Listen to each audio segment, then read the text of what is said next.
All right tech pro family ಎಲ್ಲರೂ ಹೇಗಿದ್ದೀರಾ? I hope ಎಲ್ಲರೂ ಚೆನ್ನಾಗಿದ್ದೀರಾ ಅಂತೇಳಿ ಇವತ್ತಿನ ವಿಡಿಯೋದಲ್ಲಿ ನಾನು ಮಾತಾಡ್ತಾ ಇರೋದು ಇನ್ಫಿನಿಕ್ಸ್ ಕಡೆಯಿಂದ ಹೊಸ ಫೋನ್ ಲಾಂಚ್ ಆಗ್ತಾ ಇರುವ ಹೊಸ ಸ್ಮಾರ್ಟ್ ಫೋನ್ ಬಗ್ಗೆ. ಈ ಫೋನ್ನ ಹೆಸರು ಇನ್ಫಿನಿಕ್ಸ್ ನೋಟ್ ಎಡ್ಜ್. ಈ ಸೀರೀಸ್ ಸಂಪೂರ್ಣ ಹೊಸ ಸೀರೀಸ್ ಆಗಿದೆ. ಎಡ್ಜ್ ಸೀರೀಸ್ನ ಸ್ಮಾರ್ಟ್ ಫೋನ್ ಆಗಿದೆ. ಸ್ವಲ್ಪ ನಾಸ್ಟಿಕ್ ಫೀಲ್ ಕೊಡ್ಬೋದು. ಈ ಫೋನ್ ಇದೇ ಮಂತ್ 18ನೇ ತಾರೀಕು ಲಾಂಚ್ ಆಗ್ತಾ ಇದೆ. ಇದರ ಸ್ಪೆಸಿಫಿಕೇಶನ್ ಅಫಿಷಿಯಲಿ ಆಲ್ರೆಡಿ ಬಂದಿದೆ. ಇವತ್ತಿನ ವಿಡಿಯೋದಲ್ಲಿ ಈ ಸ್ಮಾರ್ಟ್ ಫೋನ್ಗೆ ಸಂಪೂರ್ಣ ಡಿಸ್ಕಷನ್ ಮಾಡೋಣ. ಸ್ಪೆಸಿಫಿಕೇಶನ್, ಫೀಚರ್ಸ್, ಪ್ರೈಸ್ ಪಾಯಿಂಟ್ ಎಲ್ಲವನ್ನು ಕವರ್ ಮಾಡ್ತೀನಿ. ಈ ಫೋನ್ ಸುಮಾರು 20,000 to 25,000 ರೂಪಾಯಿಗಳಿಗೆ ಲಾಂಚ್ ಆಗ್ಬೋದು. ಇದರ ಪ್ರೈಸ್ ಇನ್ನ ರಿವೀಲ್ ಆಗಿಲ್ಲ. ಹಾಯ್, ನಾನು ನಿಮ್ಮ Ravikumar from tech pro Kannada. ಈ ವಿಡಿಯೋ ಸ್ಟಾರ್ಟ್ ಮಾಡೋಕ್ಕಿಂತ ಮುಂಚೆ ನನ್ನ ಚಾನಲ್ನ ಸಬ್ಸ್ಕ್ರೈಬ್ ಮಾಡಿಲ್ಲ ಅಂತ ಸಬ್ಸ್ಕ್ರೈಬ್ ಮಾಡಿ, ಬೆಲ್ ನೋಟಿಫಿಕೇಶನ್ ಆನ್ ಮಾಡಿ.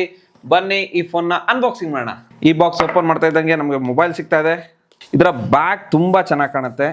ಈ ತರ ಲುಕ್ ನಿಮ್ಗೆ ಯಾವ ಬ್ರ್ಯಾಂಡಲ್ಲೂ ಇದುವರೆಗೂ ನಾನು ಬಂದಿದ್ದು ನೋಡಿಲ್ಲ. ಇದರ ಕಲರ್ ಬಂದು ಸಿಲ್ಕ್ ಗ್ರೀನ್. ಇದರ ಮೇನ್ ಚಾಲೆಂಜ್ ಬಂದು ಪ್ರೈಸ್. ಇನ್ಫಿನಿಕ್ಸ್ ಕೊಡೋ ಪ್ರೈಸ್ ಅಲ್ಲಿ ನಿಮ್ಗೆ ಯಾವುದು ಬೇರೆ ಬ್ರ್ಯಾಂಡ್ ಸಿಗಲ್ಲ. ಇದು ನೋಡಿ, ನೀವು LED ಲೈಟ್ ಕೂಡ ಇದೆ, ಫ್ಲಾಶ್ ಲೈಟ್ ಕೂಡ ಇದೆ. ಹೋಗ್ತಾ ಇದ್ರ ಬಗ್ಗೆ ಫುಲ್ ಡೀಟೇಲ್ ಮಾತಾಡೋಣ. ಈ ಬಾಕ್ಸ್ ಓಪನ್ ಮಾಡ್ತಿದ್ದಂಗೆ ನಿಮಗೆ ಡಾಕ್ಯುಮೆಂಟೇಶನ್ ಸಿಗುತ್ತೆ. ಆಮೇಲೆ ಇದು ನಿಮ್ಮ ಬಬಲ್ ತೆಗಿಯೋಕ್ಕೆ ಸ್ಟಿಕ್ಕರ್ ಇದು ಇದೆ ಆಲ್ರೆಡಿ. ಗುಡ್ ನ್ಯೂಸ್ ಏನಂದ್ರೆ ಟೆಂಪರ್ಡ್ ಗ್ಲಾಸ್ ಕೂಡ ಕೊಟ್ಟಿದ್ದಾರೆ. ಇದು ಹಾಕ್ಲಿಕ್ಕೆ ಕ್ಲೀನ್ ಮಾಡ್ಲಿಕ್ಕೂ ವ್ಯಾಪರ್ ಕೂಡ ಕೊಟ್ಟಿದ್ದಾರೆ. ಇದನ್ನ ಗ್ಲಾಸ್ ಕ್ಲೀನ್ ಮಾಡಿ ನೀವು ಹಾಕೊಳ್ಳಿಕ್ಕೆ. ಸೇಮ್ ಕಲರ್ ಪೌಚ್ ಕೂಡ ಕೊಟ್ಟಿದ್ದಾರೆ. ಪ್ರತಿ ಸರಿ ಟ್ರಾನ್ಸ್ಪರೆಂಟ್ ಕೊಡೋರು, ನಾರ್ಮಲ್ ಕೇಸ್ ಕೊಡೋರು ಸೇಮ್ ಕಲರ್ ಪೌಚ್ ಕೊಟ್ಟಿದ್ದಾರೆ. ಇದು ಸ್ವಲ್ಪ ಪ್ರೀಮಿಯಂ ಆಗಿದೆ. ಇದರಲ್ಲಿ ನೀವು ಹಾಕ್ಕೊಂಡ್ರೆ ನಿಮಗೆ ಸ್ಕ್ರೀನ್ ಕೂಡ ಟಚ್ ಆಗಲ್ಲ. ತುಂಬ ತಲೆ ಉಪಯೋಗಿಸಿ ಪೌಚ್ ಕೂಡ ಈ ಸರಿ ಕೊಟ್ಟಿದ್ದಾರೆ. 45 ವಾಟ್ಸ್ ಅಡಾಪ್ಟರ್ ಕೊಟ್ಟಿದ್ದಾರೆ. B2C ಕೇಬಲ್ ಕೊಟ್ಟಿದ್ದಾರೆ. ಸಿಮ್ ಎಜೆಕ್ಟರ್ ಟೂಲ್ ಕೂಡ ಕೊಟ್ಟಿದ್ದಾರೆ. ಈ ಫೋನ್ಗೆ ನೀವು ಈ ಸರಿ ಏನೂ ಕೊಳ್ಳೋ ಅವಶ್ಯಕತೆ ಇಲ್ಲ. ಟೆಂಪರ್ ಗ್ಲಾಸ್ ಕೂಡ ಜೊತೆಲಿ ಬಂದಿದೆ. ಇನ್ನು ಇದರ ಬಿಲ್ಡ್ ಕ್ವಾಲಿಟಿ ಬಗ್ಗೆ ಮಾತಾಡೋಣ. ಇದರ ಬಿಲ್ಡ್ ಕ್ವಾಲಿಟಿ ಆವರೇಜ್ ಆಗಿದೆ. ವೇಗನ್ ಲೆದರ್ ಬ್ಯಾಕ್ ಸಿಗುತ್ತೆ. ಪ್ಲಾಸ್ಟಿಕ್ ಫ್ರೇಮ್, ಫ್ರಂಟ್ ಅಲ್ಲಿ ಗ್ಲಾಸ್ ಸಿಗುತ್ತೆ. ಇದಕ್ಕೆ Corning gorilla glass 7A protection ಸಿಗ್ತಾ ಇದೆ. ಜೊತೆಗೆ IP65 ರೇಟಿಂಗ್ ಇದೆ. ಅಂದ್ರೆ ಇದು ಡಸ್ಟ್ ಮತ್ತು ಸ್ಪ್ಲಾಶ್ ಪ್ರೊಟೆಕ್ಷನ್ ಮಾತ್ರ, ಕಂಪ್ಲೀಟ್ಲಿ ವಾಟರ್ ಪ್ರೂಫ್ ಅಲ್ಲ. ಈ ಫೋನ್ 7.2 mm ಥಿಕ್ನೆಸ್ ನ ಹೊಂದಿದೆ. ಇದು ಜಸ್ಟ್ 190 ಗ್ರಾಮ್ಸ್ ವೇಟ್ ಇದೆ. ಇದನ್ನ ಸ್ಲಿಮ್ ಫೋನ್ ಅಂತ ಹೇಳ್ಬೋದು. ಆದ್ರೆ 6 mm ಫೋನ್ಸ್ ಆಲ್ರೆಡಿ ಮಾರ್ಕೆಟ್ ಅಲ್ಲಿ ತುಂಬಾ ಫೋನ್ಸ್ ಇದಾವೆ. ಆದ್ರಿಂದ ಇದು ತುಂಬಾ ಸ್ಲಿಮ್ ಅಂತ ಹೇಳಕ್ಕಾಗಲ್ಲ. ಇನ್ನು ಇದರ ಡಿಸೈನ್ ಕಡೆ ಬಂದ್ರೆ, ಇದರ ಡಿಸೈನ್ ಕರ್ವ್ ಫೀಲ್ ಕೊಡುತ್ತೆ. ಎಡ್ಜಸ್ ಕರ್ವ್ ಆಗಿದೆ. ಫ್ರಂಟ್ ಮತ್ತು ಬ್ಯಾಕ್ ಎರಡು ಸೈಡ್ ಕರ್ವ್ಸ್ ಇದಾವೆ. ಬ್ಯಾಕ್ ಪ್ಯಾನಲ್ ನ ಟಾಪ್ ನಲ್ಲಿ ಕ್ಯಾಮ್ರಾ ಸೆಟಪ್ ಇದೆ. ಇದರ camera island iPhone 17 Pro Max ನ ಇನ್ಸ್ಪೈರ್ ಮಾಡಿದೆ. ಇದರಲ್ಲಿ LED ಫ್ಲಾಶ್ ಜೊತೆಗೆ ಒಂದು RGB ಹಲೋ ಲೈಟ್ ಸಿಗ್ತಾ ಇದೆ. ಇನ್ನು ಇದರ ಕೆಳಗಡೆ ಇನ್ಫಿನಿಕ್ಸ್ ಬ್ರ್ಯಾಂಡ್ ನೋಡೋದಕ್ಕೆ ಸಿಗುತ್ತೆ. ಫ್ರಂಟ್ ಅಲ್ಲಿ ಸೆಂಟರ್ ಪಂಚ್ ಹೋಲ್ ಕ್ಯಾಮ್ರಾ ಇದೆ. ಇದರಲ್ಲಿ ನ್ಯಾರೋ ಸಿನಿಮ್ಯಾಟಿಕ್ ಬ್ಲೆಸರ್ಸ್ ನೋಡೋದಕ್ಕೆ ಸಿಗುತ್ತೆ. ಓವರ್ ಆಲ್ ಇದು ಗುಡ್ ಲುಕಿಂಗ್ ಫೋನ್ ಅಂತಾನೆ ಹೇಳ್ಬೋದು. ಇನ್ನು ಇದರ ಕಲರ್ಸ್ ಕಡೆ ಬಂದ್ರೆ, ಈಗ ನಮ್ಮ ಹತ್ರ ಇರೋದು ಸಿಲ್ಕ್ ಗ್ರೀನ್. ಇನ್ನು ಉಳಿದ ಕಲರ್ ನೋಡೋದಾದ್ರೆ ಸ್ಟೆಲ್ಲರ್ ಬ್ಲೂ ಮತ್ತು ಲೂನಾರ್ ಟೈಟಾನಿಯಂ. ಈ ಮೂರು ಕಲರ್ ಕೂಡ ಚೆನ್ನಾಗಿದೆ. ಆದ್ರೆ ಈ ಗ್ರೀನ್ ಕಲರ್ ತುಂಬಾ ಚೆನ್ನಾಗಿ ಕಾಣ್ತಾ ಇದೆ. ಇನ್ನು ಇದರ design wise decent smart phone ಆಗಿದೆ. ಇನ್ನು ಇದರ ಕೆಳಗಡೆ ಮೈಕ್ರೋಫೋನ್ ಇದೆ, USB ಚಾರ್ಜಿಂಗ್ ಪೋರ್ಟ್ ಇದೆ, ಸ್ಪೀಕರ್ ಇದೆ, ಸಿಮ್ ಕಾರ್ಡ್ ಸ್ಲಾಟ್ ಸಿಗುತ್ತೆ. ಇನ್ನು ರೈಟ್ ಹ್ಯಾಂಡ್ ಸೈಡ್ ನಲ್ಲಿ ಪವರ್ ಬಟನ್ ಮತ್ತು ವಾಲ್ಯೂಮ್ ಬಟನ್ ಸಿಗ್ತಾ ಇದೆ. ಜೊತೆಗೆ ಇದರಲ್ಲಿ ಒಂದು ಎಕ್ಸ್ಟ್ರಾ ಬಟನ್ ಸಿಗುತ್ತೆ. ಮತ್ತು ಈ ಫೋನ್ ನ ಮೇಲೆ ಸ್ಪೀಕರ್ ಇದೆ, ಮೈಕ್ರೋಫೋನ್ ಇದೆ, IR ಬ್ಲಾಸ್ಟರ್ ಇದೆ. ಈ ಫೋನ್ ಅಲ್ಲಿ JBL ಡ್ಯುಯಲ್ ಸ್ಟೀರಿಯೋ ಸ್ಪೀಕರ್ ಸಿಗ್ತಾ ಇದೆ. ಇದರ ಆಡಿಯೋ ಕ್ವಾಲಿಟಿ ತುಂಬಾ ಚೆನ್ನಾಗಿ ಕೇಳುತ್ತೆ, ಜೋರಾಗಿ ಕೇಳುತ್ತೆ. ಇದನ್ನ ನೀವೇ ಕೇಳಿ.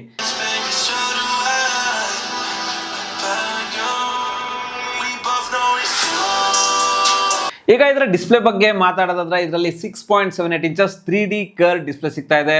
1.5K ರೆಸಲ್ಯೂಷನ್ ಸಿಗುತ್ತೆ. ಇದು 10 ಬಿಟ್ ಅಮೋ LED ಪ್ಯಾನಲ್ ಆಗಿದೆ. 1 ಬಿಲಿಯನ್ ಕಲರ್ ಸಪೋರ್ಟ್ ಮಾಡುತ್ತೆ. ವ್ಯೂವಿಂಗ್ ಆಂಗಲ್ ಚೆನ್ನಾಗಿದೆ. ಶಾರ್ಪ್ನೆಸ್, ಡೀಟೇಲಿಂಗ್ ಚೆನ್ನಾಗಿದೆ. ವೈಡ್ 1 L1 ಸರ್ಟಿಫಿಕೇಶನ್ ಕೂಡ ಇದೆ. ಅಮೆಜಾನ್, ನೆಟ್ಫ್ಲಿಕ್ಸ್ ನಲ್ಲಿ HDR ಕಂಟೆಂಟ್ ನ ನೋಡಬಹುದು. HDR ಸಪೋರ್ಟ್ ಕೂಡ ಚೆನ್ನಾಗಿ ಮಾಡಿದೆ. ಯೂಟ್ಯೂಬ್ ಅಲ್ಲಿ 2K 60 FPS HDR video play ಆಗುತ್ತೆ. ಕಂಟೆಂಟ್ ವಾಚಿಂಗ್ ಗೋಸ್ಕರ ಈ ಫೋನ್ ಚೆನ್ನಾಗಿದೆ. ಇದರಲ್ಲಿ 4500 ನೀಟ್ ಪೀಕ್ ಬ್ರೈಟ್ನೆಸ್ ಸಿಗುತ್ತೆ. ಇದು ಬ್ರೈಟ್ ಆಗಿದೆ. ಇಂಡೋರ್ ಮತ್ತು ಔಟ್ಡೋರ್ ನಲ್ಲಿ ಆರಾಮಾಗಿ ಯೂಸ್ ಮಾಡಬಹುದು. ವಿಸಿಬಿಲಿಟಿಲಿ ಯಾವುದೇ ಪ್ರಾಬ್ಲಮ್ ಇಲ್ಲ. 120 Hz ರಿಫ್ರೆಶ್ ರೇಟ್ ಸಿಗುತ್ತೆ. ಇದರ ಸ್ಮೂತ್ನೆಸ್ ಚೆನ್ನಾಗಿದೆ. 2160 Hz PWM ಡಿಮ್ಮಿಂಗ್ ಇದೆ. ಫ್ಲಿಕರಿಂಗ್ ಇಶ್ಯೂ ಬರೋದಿಲ್ಲ. ಓವರ್ ಆಲ್ ಡಿಸ್ಪ್ಲೇ ಚೆನ್ನಾಗಿದೆ. ಕರ್ವ್ ಡಿಸ್ಪ್ಲೇ ಕೆಲವರಿಗೆ ಪ್ರಾಬ್ಲಮ್ ಅನ್ಸ್ಬೋದು, ಆದರೆ ಇದರಲ್ಲಿ ಬೆಸ್ಟ್ ಮಲ್ಟಿಮೀಡಿಯಾ ಎಕ್ಸ್ಪೀರಿಯನ್ಸ್ ಸಿಗುತ್ತೆ. ಈಗ ಇದರ ಪರ್ಫಾರ್ಮೆನ್ಸ್ ಕಡೆ ಬಂದ್ರೆ, ಇದರಲ್ಲಿ ಮೀಡಿಯಾಟೆಕ್ ಡೈಮೆನ್ಸಿಟಿ 7100 ಪ್ರೊಸೆಸರ್ ಸಿಗ್ತಾ ಇದೆ. ಇದರಲ್ಲಿ 7 lakh ಪ್ಲಸ್ ಆಂಟಿಟಿ ಸ್ಕೋರ್ ಬರುತ್ತೆ. ಇದು ಸ್ವಲ್ಪ ಪವರ್ಫುಲ್ ಪ್ರೊಸೆಸರ್ ಆಗಿದೆ. 90% CPU ಟೋಟಲ್ ಇದೆ. ಇದು ಜಾಸ್ತಿ ಹೀಟ್ ಆಗಲ್ಲ. ಇದು ನಿಮ್ಮ normal day to day task smooth ಆಗಿ ವರ್ಕ್ ಆಗುತ್ತೆ. ಮಲ್ಟಿ ಟಾಸ್ಕಿಂಗ್ ಆರಾಮಾಗಿ ಯೂಸ್ ಮಾಡ್ಬೋದು. ಇದರಲ್ಲಿ LPDDR4X RAM ಮತ್ತು UFS 2.2 ಸ್ಟೋರೇಜ್ ಸಿಗ್ತಾ ಇದೆ. ಇದರ ರ್ಯಾಮ್ ಟೈಪ್ ಓಕೆ, ಆದರೆ ಇದರ ಸ್ಟೋರೇಜ್ ಸ್ವಲ್ಪ ಕಡಿಮೆ ಆಯಿತು. UFS 3.1 ಎಂದಿದ್ರೆ ಇನ್ನೂ ಬೆಟರ್ ಆಗಿರುತ್ತೆ ಅಂತ ನನ್ನ ಪರ್ಸನಲ್ ಒಪಿನಿಯನ್. ಇನ್ನು ಇದರ ಗೇಮಿಂಗ್ ಕಡೆ ಬಂದರೆ BGMನಲ್ಲಿ ಸ್ಮೂತ್ ಪ್ಲಸ್ ಎಕ್ಸ್ಟ್ರೀಮ್ ಗ್ರಾಫಿಕ್ನ ಇಡ್ಬೋದು. ಅಂದರೆ ಇದರಲ್ಲಿ 60 FPS ಗೇಮಿಂಗ್ ಸಪೋರ್ಟ್ ಮಾಡುತ್ತೆ. ಅಷ್ಟೇ ಅಲ್ಲ, ಮುಂದೆ ಅಪ್ಡೇಟ್ನಲ್ಲೂ 90 FPS ಸಪೋರ್ಟ್ ಕೂಡ ಮಾಡುತ್ತೆ. ಆದರೆ ಇದರಲ್ಲಿ ಗೇಮ್ಸ್ ಆಡಿದಾಗ ಸ್ವಲ್ಪ ಫ್ರೇಮ್ ಡ್ರಾಪ್ ಆಗುತ್ತೆ, ಸ್ವಲ್ಪ ಲ್ಯಾಗ್ ಫೀಲ್ ಆಗುತ್ತೆ. ಇದರಲ್ಲಿ ಸ್ಮೂತ್ ಗೇಮಿಂಗ್ ಎಕ್ಸ್ಪೀರಿಯನ್ಸ್ ಸಿಗಲ್ಲ.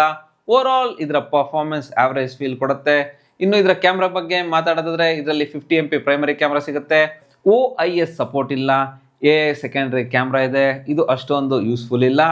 ಇದರ ಮೇನ್ ಕ್ಯಾಮ್ರಾ ಮಾತ್ರ ಯೂಸ್ಫುಲ್ ಆಗಿದೆ. ಮತ್ತು 13 MP ಸೆಲ್ಫಿ ಕ್ಯಾಮ್ರಾ ಇದೆ. ಇದರ ಬ್ಯಾಕ್ ಕ್ಯಾಮ್ರಾಯಿಂದ 2K ವಿಡಿಯೋಸ್ ರೆಕಾರ್ಡಿಂಗ್ ಮಾಡ್ಬೋದು ಮತ್ತು ಇದರ ಫ್ರಂಟ್ ಕ್ಯಾಮ್ರಾಯಿಂದನೂ 2K ವಿಡಿಯೋಸ್ನ ರೆಕಾರ್ಡ್ ಮಾಡ್ಬೋದು. ವಿಡಿಯೋಸ್ ಡೀಟೇಲ್ಸ್ ಚೆನ್ನಾಗಿ ಬರುತ್ತೆ, ಆದರೆ ಸ್ಟೇಬಲ್ ವಿಡಿಯೋಸ್ ಬರಲ್ಲ. ಫ್ರಂಟ್ ಕ್ಯಾಮ್ರಾ ವಿಡಿಯೋಸ್ನಲ್ಲಿ ಸ್ಟೆಬಿಲೈಸೇಷನ್ ಚೆನ್ನಾಗಿಲ್ಲ, ಆದರೆ ಡೀಟೇಲ್ಸ್ ಓಕೆ ಚೆನ್ನಾಗಿದೆ. ಫೋಟೋಸಲ್ಲಿ ಕಲರ್ ಚೆನ್ನಾಗಿ ಬರುತ್ತೆ, ಕ್ಲಾರಿಟಿ ಚೆನ್ನಾಗಿದೆ. ಇನ್ನು ಇದರ ಕ್ಯಾಮ್ರಾ ಕ್ವಾಲಿಟಿ ಚೆನ್ನಾಗಿದೆ. ಪೋರ್ಟ್ರೇಟ್ ಫೋಟೋಸಲ್ಲೂ ಡೀಟೇಲ್ಸ್ ಪರವಾಗಿಲ್ಲ, ಚೆನ್ನಾಗಿದೆ. ಆದರೆ ಎಡಿಟೇಷನ್ ಚೆನ್ನಾಗಿಲ್ಲ ಮತ್ತು ಇದರ ಫ್ರಂಟ್ ಕ್ಯಾಮ್ರಾ ಕ್ವಾಲಿಟಿ ಅಷ್ಟೊಂದು ಚೆನ್ನಾಗಿಲ್ಲ. ಇನ್ನೂ ಬೆಟರ್ ಆಗಬೇಕಿತ್ತು. ಮತ್ತು ನೈಟ್ ಫೋಟೋಸ್ ಇನ್ನೂ ಬೆಟರ್ ಆಗಬೇಕಿತ್ತು, ಇನ್ನೂ ಆಪ್ಟಿಮೈಸೇಷನ್ ಆಗಬೇಕು. ಆದರೆ ಬಡ್ಜೆಟ್ ಅಕೌಂಟಾಗಲಿ ಕ್ಯಾಮ್ರಾ ಕ್ವಾಲಿಟಿ ಚೆನ್ನಾಗಿದೆ. ಫೋಟೋ ಶಾಂಪಲ್ಸ್ ನೀವು ನೋಡ್ಬೋದು. ಕ್ಯಾಮ್ರಾ ಮಾಡಲ್ ಆವ್ರೇಜ್ ಆಗಿದೆ. ಫೋಟೋಗ್ರಫಿ ಡೀಸೆಂಟ್ ಆಗಿ ಬರುತ್ತೆ, ವಿಡಿಯೋಗ್ರಫಿ ಆವ್ರೇಜ್ ಆಗಿದೆ. ಇನ್ನು ಇದರ ಬ್ಯಾಟ್ರಿ ಕಡೆ ಬಂದರೆ ಇದರಲ್ಲಿ 6500 mAh ಬ್ಯಾಟ್ರಿ ಸಿಗುತ್ತೆ. ಇದರಲ್ಲಿ ಲಾರ್ಜರ್ ಬ್ಯಾಟ್ರಿ ಇದ್ರೂ ಇದು ಸ್ಲಿಮ್ ಫೋನ್ ಅಂತಲೇ ಹೇಳ್ಬೋದು. ಇದು 45 ವಾಟ್ಸ್ ಚಾರ್ಜಿಂಗ್ ಸಪೋರ್ಟ್ ಮಾಡುತ್ತೆ. ಇದರ ಚಾರ್ಜರ್ ಬಾಕ್ಸಲ್ಲಿ ಸಿಗುತ್ತೆ. ಇದು ಬೈಪಾಸ್ ಚಾರ್ಜಿಂಗ್ ಕೂಡ ಸಪೋರ್ಟ್ ಮಾಡುತ್ತೆ. 10 ವಾಟ್ಸ್ ರಿವರ್ಸ್ ಚಾರ್ಜಿಂಗ್ ಕೂಡ ಸಪೋರ್ಟ್ ಮಾಡುತ್ತೆ. ಆದರೆ ಚಾರ್ಜಿಂಗ್ ಸ್ಪೀಡ್ ಇನ್ನೂ ಸ್ವಲ್ಪ ಬೆಟರ್ ಆಗಬೇಕಿತ್ತು. ಇನ್ನು ಬ್ಯಾಟರಿ ಪ್ಯಾಕಪ್ ಡಿಸೆಂಟ್ ಆಗಿದೆ. ಇನ್ನು ಇದರ ಸೆಕ್ಯೂರಿಟಿ ಕಡೆ ಬಂದರೆ ಇದರಲ್ಲಿ ಇನ್ ಡಿಸ್ಪ್ಲೇ ಫಿಂಗರ್ ಪ್ರಿಂಟ್ ಸೆನ್ಸರ್ ಇದೆ, ಇದು ಫಾಸ್ಟ್ ಆಗಿದೆ. ಫೇಸ್ ಅನ್ಲಾಕ್ ಇದೆ, ಇದು ಕೂಡ ಫಾಸ್ಟ್ ಆಗಿದೆ. ಫೋನ್ ಬೇಗ ಅನ್ಲಾಕ್ ಆಗುತ್ತೆ. ಇನ್ನು ಇದರ ಸಾಫ್ಟ್ವೇರ್ ಬಗ್ಗೆ ಮಾತಾಡೋದಾದ್ರೆ ಈ phone out of the box XOS 16 ಮತ್ತು Android 16 ಅಲ್ಲಿ ಬರ್ತಾ ಇದೆ. ಇದು ಇನ್ಫಿನಿಕ್ಸ್ ಕಡೆಯಿಂದ Android 16 ಅಲ್ಲಿ ಬರುವ ಫಸ್ಟ್ ಫೋನ್ ಆಗಿದೆ. ಈ XOS ತುಂಬಾ ಆಡ್ಸ್ ಮತ್ತು ತುಂಬಾ ಬ್ಲಾಟ್ವೇರ್ ಬರುತ್ತೆ, ಆದರೆ ಇದನ್ನ ನೀವು ಅನ್ಇನ್ಸ್ಟಾಲ್ ಮಾಡ್ಬೋದು. ಇದರಲ್ಲಿ ಬಗ್ಸ್ ಕಡಿಮೆ ಆಗಿದೆ. ಇದರ ಸಾಫ್ಟ್ವೇರ್ ಎಕ್ಸ್ಪೀರಿಯನ್ಸ್ ಡಿಸೆಂಟ್ ಆಗಿದೆ. ಇದಕ್ಕೆ 3 ವರ್ಷ ಆಂಡ್ರಾಯ್ಡ್ ಅಪ್ಡೇಟ್ ಮತ್ತು 5 ವರ್ಷ ಸೆಕ್ಯೂರಿಟಿ ಅಪ್ಡೇಟ್ ಸಿಗ್ತಾ ಇದೆ. ಆದರೆ ಇದನ್ನ 3 ವರ್ಷ ಆರಾಮಾಗಿ ಯೂಸ್ ಮಾಡ್ಬೋದು. ಇನ್ನು ಈ phone 8GB RAM 128GB storage ಮತ್ತು 8GB RAM 256GB ಸ್ಟೋರೇಜ್ ಎರಡು ವೇರಿಯಂಟ್ ಅಲ್ಲಿ ಸಿಗ್ತಾ ಇದೆ.